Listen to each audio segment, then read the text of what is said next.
morning class. So today we will discuss the chapter number 13, part 5 of the Tempest. ये last part है.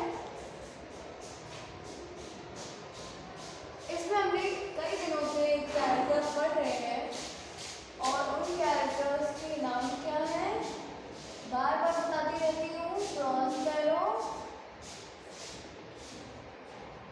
Matilda, Ferdinand, Antonio,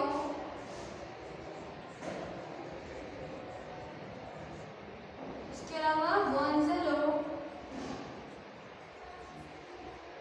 aerial, यहाँ लिख देती हूँ. Aerial और कौन थे? किंग ऑफ नेपल्स,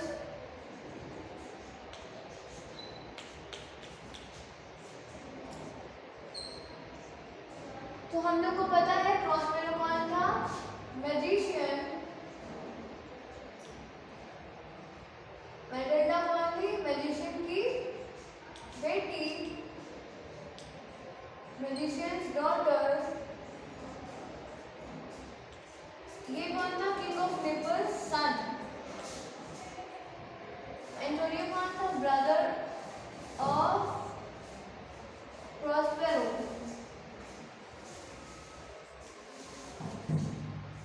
गोंज़ालो कौन था? हु सेव्ड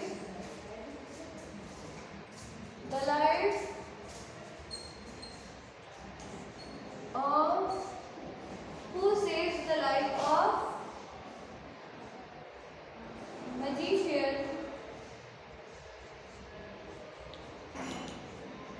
Ariel, spirit, और किंग ऑफ नेपल्स तो आपको दिख ही रहा है कि राजा था. तो ये सारे जो नाम थे हम लोगों ने अभी तक पढ़े थे. सो बेसिकली पेज नंबर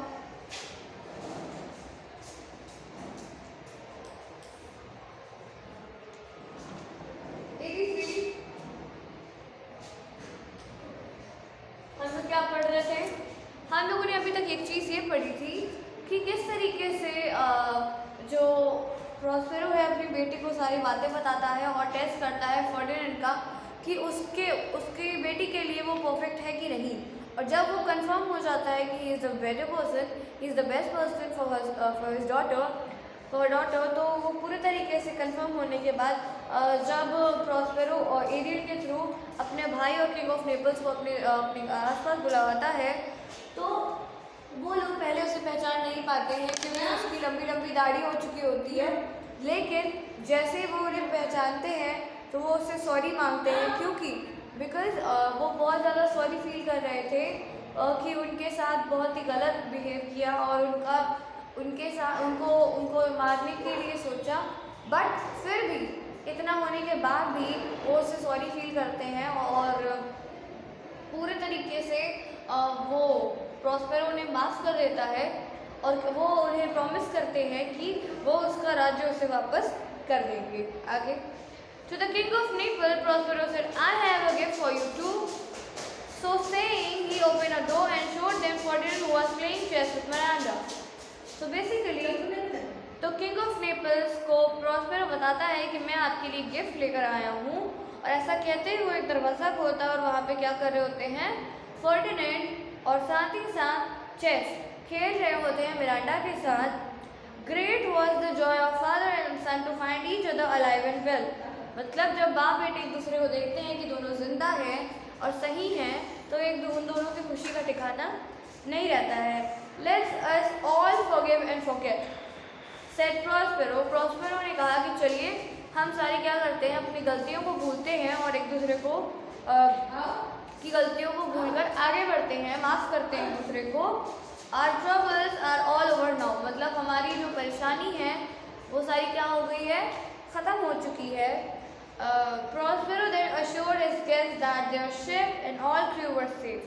मतलब प्रॉस्पेरो ने उन लोगों से यानी किंग ऑफ नेपल्स से और एंटोनियो से प्रॉमिस किया कि उनका शिप और उनके लोग बिल्कुल सेफ रहेंगे. They were all going going to leave for Naples and next morning. वो सारे क्या होने वाले थे, नेपल्स की तरफ जाने वाले थे और उस आइलैंड को छोड़ने के बाद। So before he left the island Prospero buried his magic book so deep in the earth and his magic wand as well। तो कह सकते हैं कि उसने क्या किया कि अपनी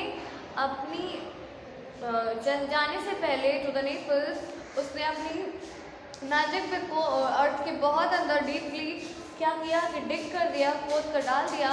and his magic wand as well, अपने मैजिक वैंड को भी उसने डाल दिया। He would not need to use his magic power hereafter, मतलब अब उसके बाद जब उसके पास सब कुछ है ही तो उसे मैजिक वैंड और मैजिक से रिलेटेड चीज़ों की क्या ज़रूरत। तो why should he had obtain all the wish for, मतलब जो उसकी ख्वाहिश थी, उसको अपना ड्यूडम वापस चाहिए था, अपने भाइयों को सज़ा देनी थी, पनिशमेंट देनी थी, और वो सारी चीज़ें वो उन्हें ऑलरेडी दे चुका हुआ था और उसे अपना जो राज्य था वो भी वापस मिल ही रहा था। तो उससे क्या मतलब था कि वो अगर वो जादू रखा रहता तो क्या काम आता। He had bought his brother and king of Naples to the repentance, वो तुरंत गया और अपने भाई के मतलब अपने किंग और नेपल्स और भाई के साथ रहने लग गया। He had received his ड्यूकडम back, अब उसे अपने फिर से जो राजगद्दी थी वापस मिली। अब all Miranda was going to marry Ferdinand, और इन सब के ऊपर एक खास बात ये थी कि मिरांडा शादी करने वाली थी किससे, फर्डिनेंड से, जो किंग ऑफ नेपल का एक अकेला उत्तराधिकारी था। उत्तराधिकारी मतलब जो आगे चलकर किंग बनने वाला था, और वो उससे बहुत ज़्यादा लव करती थी। Prospero now turn to Ariel and gave his freedom, पूरी बात ख़त्म होने के बाद प्रोस्पेरो ने एरियल की स्पिरिट को फ्री कर दिया और कहा माय क्वाइट एरियल, या मेरे बहुत ही ज़्यादा ओल्ड फैशन, या कह सकते हैं कि अट्रैक्टिव एंड अनयूजुअल, मतलब वो बहुत ही अच्छा था लेकिन सिर्फ उनके लिए, क्योंकि बाकी लोगों को तो वो दिखाई नहीं देता था। He said sadly I miss you very much but go you are free now. तो ये बोला गया कि अब मैं फ्री हो गया हूँ और अब मैं जा सकता, तो अब तुम जा सकते हो लेकिन मैं तुम्हें बहुत मिस करूँगा। Ariel was filled with delight, Ariel बहुत ज़्यादा खुश हुआ। He flew away singing his pretty song, और वो खुशी के साथ उड़ते हुए गया और एक गाना गाते हुए, where the bee sucks there sucks I and a cowslip well I lie, मतलब जहाँ पे मधुमक्खियाँ रस को चूसती हैं मैं वहाँ जाऊँगा, और जहाँ पे कह सकते हैं जहाँ पे फ्लावर्स के पेटल्स रहते हैं मैं वहाँ जाऊँगा। There I couch when owls do fly, जब उल्लू उड़ जाया करेंगे तो मैं वहाँ अपना काउच सजाऊँगा। On the back back I do fly, मतलब मैं चमगादड़ों के बैक पे बैठकर अपना उड़ू करूँगा। आफ्टर समर मैरिली, समय या गर्मी के बाद हल्की हल्की हवा में merrily merrily shall I live now under the blossom that hangs on the board. Boast का मतलब होता है कि जब छोटे छोटे फूल निकलते हैं तो मैं उनके नीचे रहा करूँगा। सो बेसिकली जब इस चैप्टर का ये एंड था, और एंड में क्या होता है कि सारे एक दूसरे की कमी को और परेशानियों को भूल जाते हैं और भूल कर आगे बढ़ते हैं लाइफ में, और साथ ही साथ वो एक दूसरे को माफ़ करते हैं दिल से, और बिल्कुल खुशी के साथ वो पूरे तरीके से एक दूसरे को अपनाते हैं, और बिना किसी भेदभाव के साथ वो उसे किंग ऑफ नेपल और एंटोनियो उसे वापस प्रोस्पेरो को वापस उसका जो राज्य था उसे वापस देते हैं। और जो फर्डिनेंड था वो आगे चलकर किससे शादी करने वाला था, मटिल्डा से, जो उन्हें बहुत लाइक करती थी। सो बेसिकली जब ये सारी चीज़ें हो ही रही थी अच्छी, तो वो अगर अपने मैजिक को अपने पास रखता तो उसका कोई मतलब नहीं था। इस वजह से जो मैजिशियन था उसने वो जो किताबें थी अपनी जो मैजिक से रिलेटेड थी, और जो मैजिक बैंड्स थे वो सारे उन्होंने क्या कि इतने जाकर उसी आइलैंड पे छुपा दिए कि अगर आगे आने वाले लोगों में किसी को ज़रूरत पड़े तो वो उनकी हेल्प ले सकते हैं। और साथ ही साथ एक चीज़ और ये देखी गई कि जब उनके साथ उन्होंने लोगों को परेशान करने के लिए ये सारी चीज़ें नहीं की थी, ना ही किसी की जान लेने के लिए ऐसा किया था, बट वो एक तरीके की पनिशमेंट थी जो एंटोनियो किंग ऑफ नेपल्स को मिली थी। और अच्छा हुआ जो फर्डिनेंड सबसे पहले ही पानी में कूद गया था, तभी एरियल उसे अपने पास किंग ऑफ जो प्रोस्पेरो थे उनके पास ले आया, और प्रोस्पेरो के आने के बाद ही उसे मटिल्डा दिखी और मटिल्डा से उसे लव हो गया। So basically in this chapter we will describe the next chapter in the next video. Thank you.